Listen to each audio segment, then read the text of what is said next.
गोजोन गोरोबथा सागानगिरि डिआर नाब्लाखौ हगारनायनि सोलायै गुवाहाटी गोजौ बिजिरसालिया जिउ जोबजासिम जेलनि साजा होनाय फोसावनायनि हेंथायै बारग' एनडिएफबि बनसु आरो गुबुन गुबुन आफादफोरा फोसावनाय 24 घन्टा आसाम बन्दआ भेरगावजों लोगोसे उदालगुरि जिल्लायाव गोख्रों गोहोम गोग्लैदों।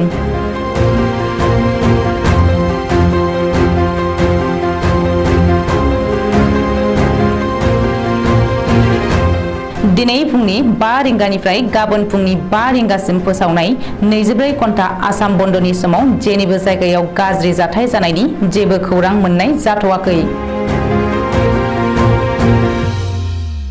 बन्दनि समाव टाउन सहर फालांगियारि फसंथान गोजान हान्था मेला राहाफोरा बन्द थानायनि सोलायै स्कुल कलेज आरो गोबां सिबिथायफोरा सोलिनायखौ नुनो मोननाय जायो।